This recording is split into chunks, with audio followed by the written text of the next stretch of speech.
team and the manager, Pep Guardiola.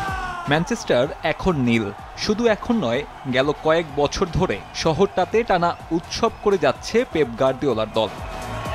সিটির সেই নীল রং যেন ইউনাইটেডের বেদনার প্রতিচ্ছবি। সুসময় পেছনে ফেলে নগর প্রতিদ্বন্দ্বীদের বিপক্ষে বড় হার এড়ানোটাই মূল লক্ষ্যে পরিণত হয়েছে রেড ডেভিলসের। আরও একবার আন্ডারডগ হয়ে ম্যানচেস্টার ডার্বি খেলার অপেক্ষায় ইউনাইটেড শিবির। তবে এবারের প্রেক্ষাপটটা ভিন্ন। সাধারণ কোনো ম্যাচ নয়, মঞ্চটা এফএ কাপের ফাইনাল, যে টুর্নামেন্টের সবশেষ আসরে এই সিটির কাছেই টাইটেল খুইয়েছিল এরিক টেন হ্যাগের দল।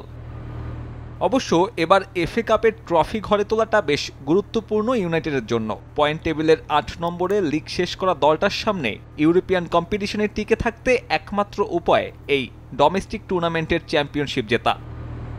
যদিও ইউনাইটেডের জন্য সে সম্ভাবনা একেবারেই ক্ষীণ। শুধুমাত্র প্রতিপক্ষ সিটি বলে নয়, এফএ কাপে খেলা নিজেদের শেষ ৫ ফাইনালের ৪টাতেই হারের অভিজ্ঞতা সঙ্গী হয়েছে রেড ডেভিলসের। অবশ্য অঘটনের জন্ম দিলেও টেন হ্যাগ যে দায়িত্ব হারাচ্ছেন তা এক প্রকার নিশ্চিত।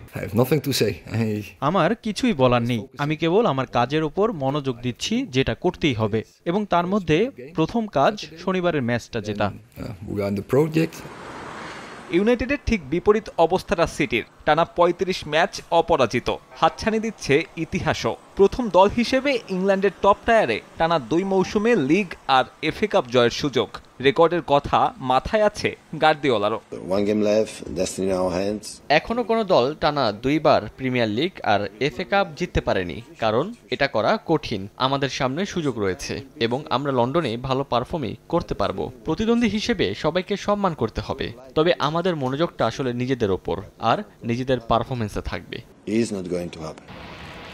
আন্ডারডগ হয়ে নামলেও এফএ কাপের অতীতটা বেশ সমৃদ্ধ ইউনাইটেডের। বিশ্বের সবচেয়ে পুরনো এই ফুটবল টুর্নামেন্টের রেকর্ড ১৩তম শিরোপার খোঁজে নামবে টেন হ্যাগের দল।